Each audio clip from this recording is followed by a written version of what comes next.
Welcome बच्चों। Campaign Dilip sir आज आपके लिए लाए हैं video lecture number 9 for class 9। Information conveyed bye balanced chemical equation. Balanced chemical equation क्या बताता है और क्या नहीं बताता है, उसके बारे में आज डिटेल्स में चर्चा करेंगे। उसके पहले कुछ खास कमेंट्स के बारे में आपको मैं बता दूं। जैसा ने लिखा है, I have cleared all my doubts, I feel very easy to understand all the concepts. Very nice, बच्चे कॉन्सेप्ट समझ रहे हैं, केमिस्ट्री काफ़ी उन्हें इजी लग रही है। एंड नेक्स्ट है इसी का, thanks lot sir for this great help of teaching us and making very nice effort. तो स्टूडेंट्स, हमेशा हमारी ये कोशिश रहती है आपके लिए जितना संभव हो सके हमारी एफर्ट होती है और आपके कॉन्सेप्ट क्लियर हो, इसके लिए मैं पूरी प्रयास रहती है हमारी। तो चलिए अब हम देखते हैं बैलेंस्ड केमिकल इक्वेशन क्या क्या बताता है। सबसे पहले एक सिंपल रिएक्शन लेते हैं। फॉर एग्जाम्पल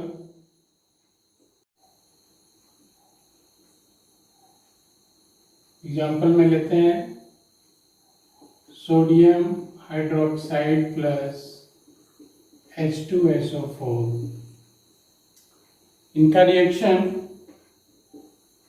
ये देता है sodium sulphate plus water.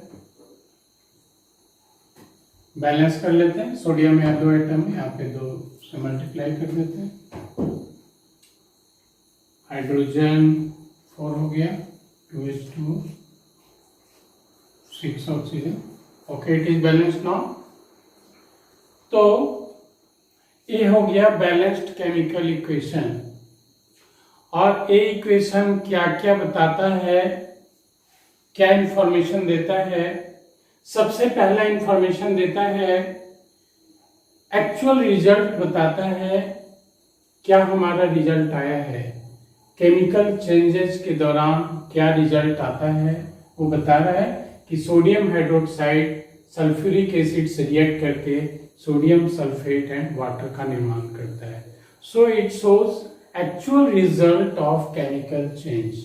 Number 1, it tells about actual result of chemical change.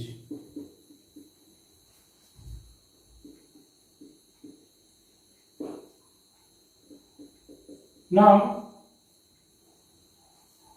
chemical reaction हमें ये बताता है कि हमने जो रिएक्टेंट्स लिया है या प्रोडक्ट्स लिया है उसका फॉर्मूला क्या है, आइडेंटिटी क्या है। It means it provides identity of reactants and products, provides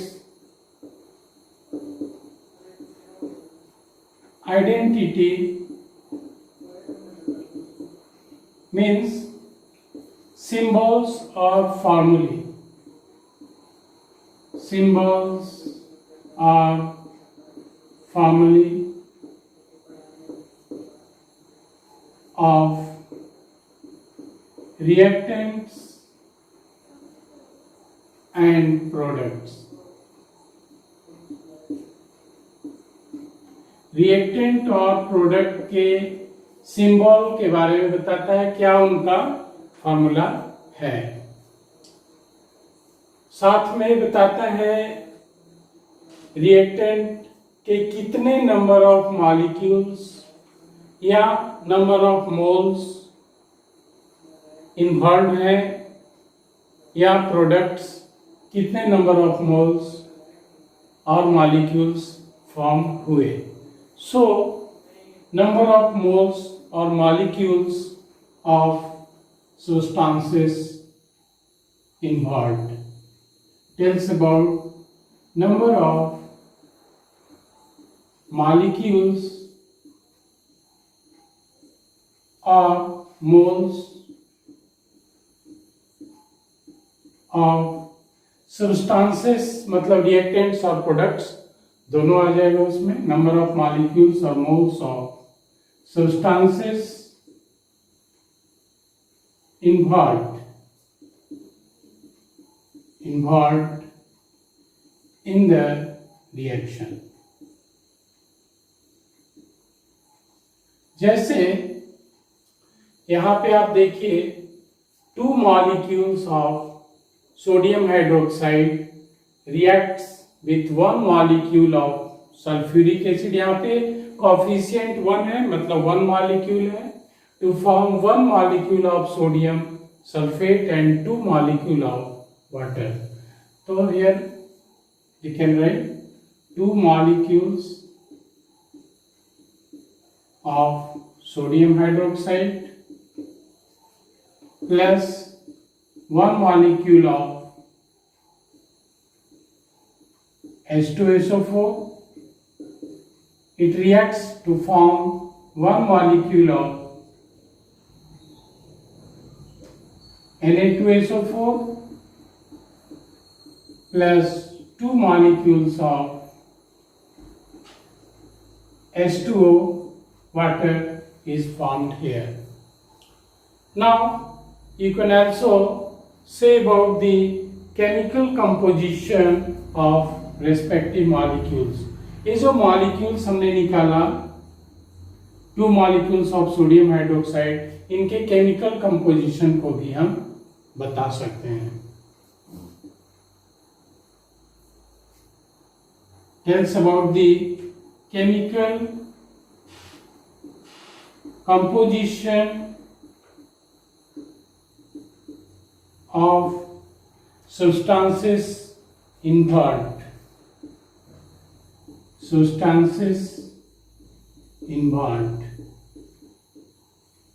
जैसे फॉर एग्जाम्पल हम लेते हैं sodium hydroxide.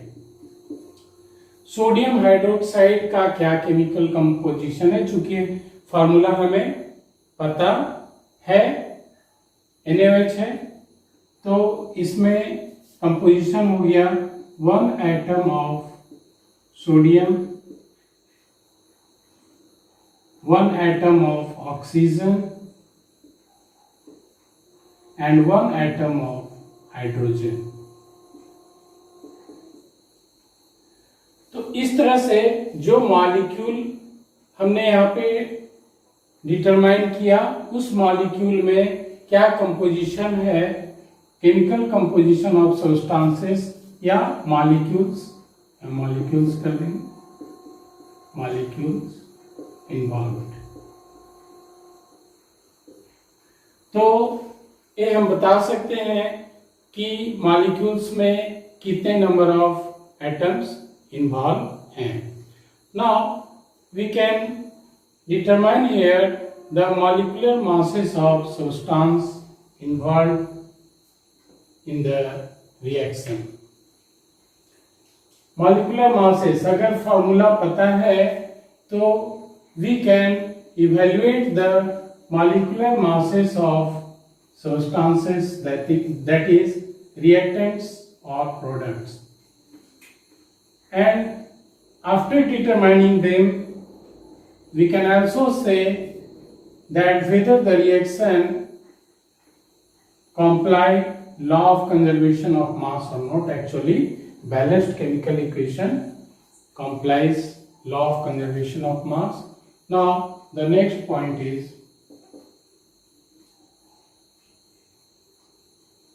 molecular. It tells about the molecular masses of reactants and products. For example, आप देखिए यहाँ से ये रिएक्शन है, इस रिएक्शन में इनका मॉलिक्यूलर मास निकालते हैं. Sodium 23, oxygen 16 plus 1, H2SO4 2 plus 32 plus 16 into 4, sodium sulfate 23 into 2 plus 32 plus 16 into 4 and 2 into this one 2 plus 16. So here 40 66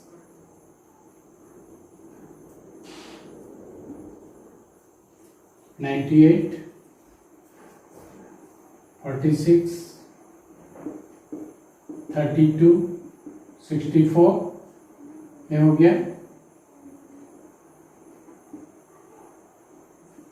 142 and here 36.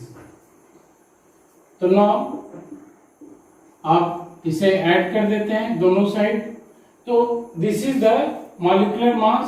सबसे पहले आप देखें ए 80 parts while weight of sodium hydroxide reacts with 98 parts while weight of sulfuric acid to form 142 parts by weight of sodium sulfate and 36 parts by weight of water.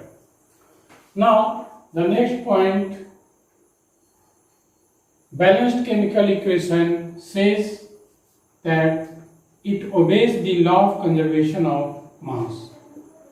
It proves the law of conservation of mass. वो कैसे? Law of conservation of mass कहता है कि reactant के side का जितना मास है product के साइड के मास के बराबर होना चाहिए। तो हम दोनों को जोड़ देते हैं, रिएक्टेंट साइड को, देखते हैं क्या होता है। दोनों को जोड़ते हैं तो 178 ग्राम है हमारा रिएक्टेंट के साइड में। रिएक्टेंट किसे कहते हैं? This one is called reactants and this one arrow के राइट साइड हो गया प्रोडक्ट्स। तो रिएक्टेंट साइड में हमारा 178 ग्राम हो गया और प्रोडक्ट साइड में आप देखिए 871 178 ग्राम प्रोडक्ट साइड में भी है। इट मीन्स दोनों साइड में रिएक्टेंट एंड प्रोडक्ट दोनों साइड के मास इक्वल है। It means balanced chemical equation proves the law of conservation of mass. अब हम देखेंगे बैलेंस्ड केमिकल इक्वेशन क्या नहीं बताता है। Means limitation of balanced chemical equation. Number 1 है balanced chemical equation physical state of the reactants और द प्रोडक्ट्स के बारे में नहीं बताता है। Limitations of balanced chemical equation, कौन सा रिएक्टेंट सॉलिड है या प्रोडक्ट सॉलिड है, लिक्विड है, गैस है, उसके बारे में कन्वे नहीं करता है। तो limitations of balanced chemical equation, balanced chemical equation. हमारा रिएक्शन इक्वेशन बैलेंस है, फिर भी ये बहुत सारी बातों की जानकारी हमको इससे नहीं होती है। फिजिकल स्टेट के बारे में जानकारी नहीं होती है, कितने टाइम में रिएक्शन कंप्लीट हो रहा है उसके बारे में जानकारी नहीं होती है। वन बाय वन उसे हम देखते हैं। नंबर 1 है physical state of reactants and products not given by balanced chemical equation. It does not tell about, यहां लिख देते हैं, does not tell about dash number 1 physical states of reactants and products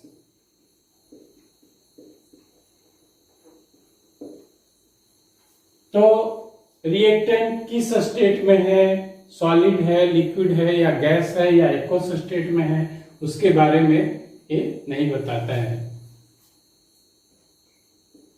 whether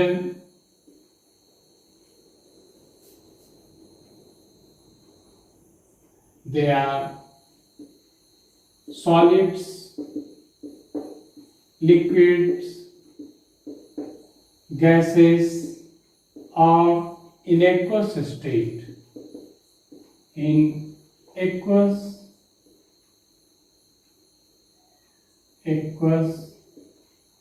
state.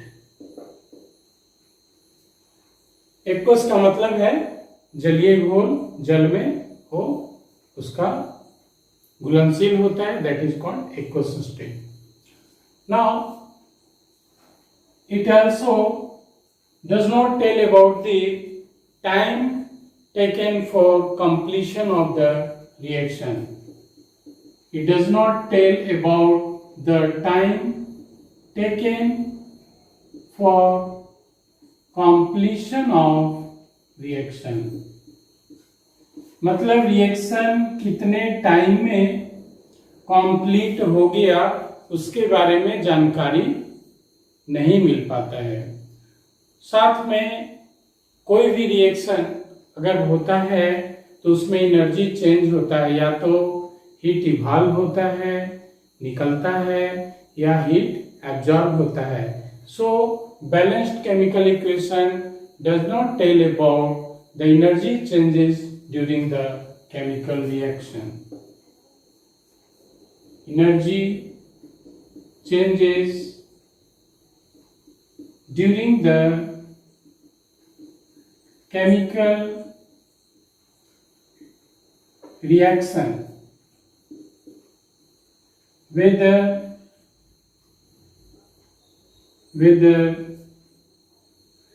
it is exothermic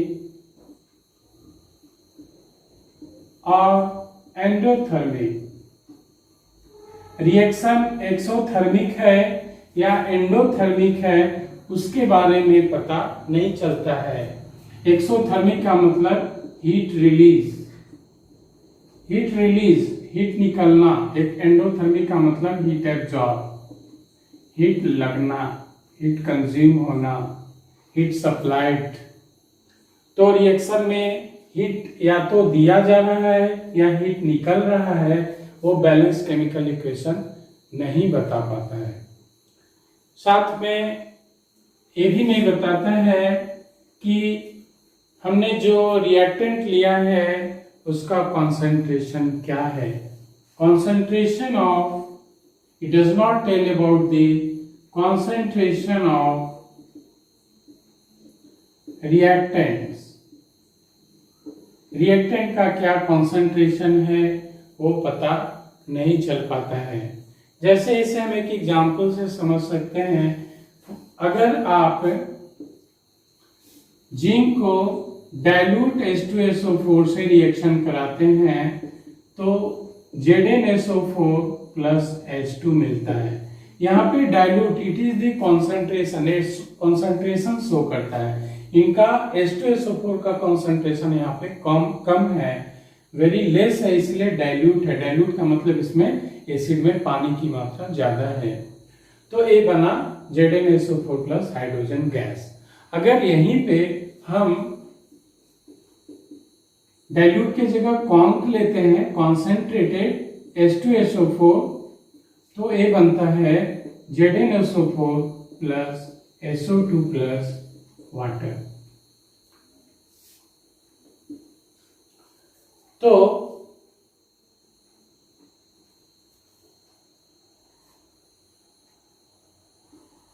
यहां पे देखिए एक concentration अगर हम डिफर कर देते हैं रिएक्टेंट का तो हमारा प्रोडक्ट डिफर कर जाता है. लेकिन बैलेंस्ड केमिकल इक्वेशन ये नहीं बताता है कि हमारा कॉन्सेंट्रेशन रिएक्टेंट का डाइल्यूट है या कॉन्सेंट्रेटेड है. इसके बारे में कोई जानकारी नहीं मिल पाता है. साथ में कोई भी रिएक्शन का एक रेट होता है, स्पीड होता है.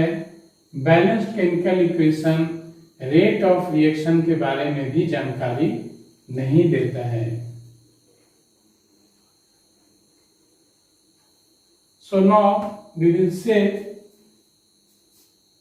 next, it does not tell about the rate of reaction. Reaction किस स्पीड से हो रहा है? रिएक्शन के डिफरेंट टाइप्स होते हैं, very fast reaction, fast reaction, slow reaction, very slow reaction. तो इनके बारे में ये बैलेंस केमिकल इक्वेशन कोई सूचना नहीं देता है। साथ में रिएक्शन रिवर्सिबल है या इरिवर्सिबल है, मतलब रिएक्शन दोनों साइड हो रहा है, रिएक्टेंट से प्रोडक्ट बन रहा है, प्रोडक्ट से रिएक्टेंट बन रहा है, उसके बारे में सूचना नहीं देता है।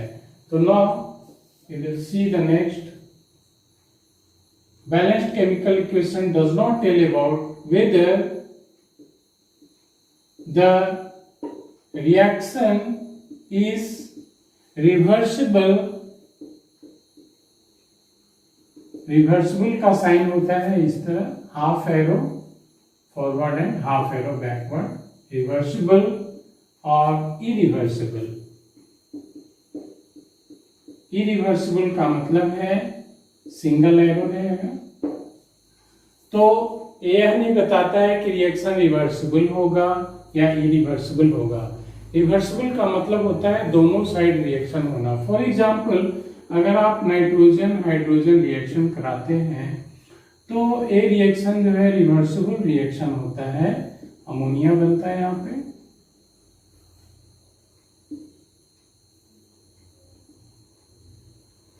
यहाँ पे कैटलिस्ट का भी उपयोग करते हैं, मॉलिब्डेनम प्रमोटर होता है 450 degree Celsius and 200 to 900 atmosphere लेते हैं।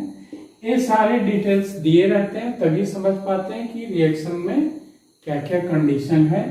तो देखिए यहाँ पे रिवर्सिबल रिएक्शन है, मतलब nitrogen hydrogen when combines to form ammonia and ammonia automatically decompose to form nitrogen and hydrogen. So this is the reversible reaction, जिसमें ये जो है साइन इरिवर्सिबल का है। जब जिंक और डाइल्यूट H2SO4 रिएक्ट करेगा तो ZnSO4H2 निकलेगा और ये वापस फिर रिएक्शन होकर के ये रिएक्टेंट नहीं देता है। So it is irreversible reaction. Now next point है, रिएक्शन कंप्लीट हो रहा है या नहीं हो रहा है, इसके बारे में भी जानकारी नहीं मिल पाता है। Whether reaction is completed or not,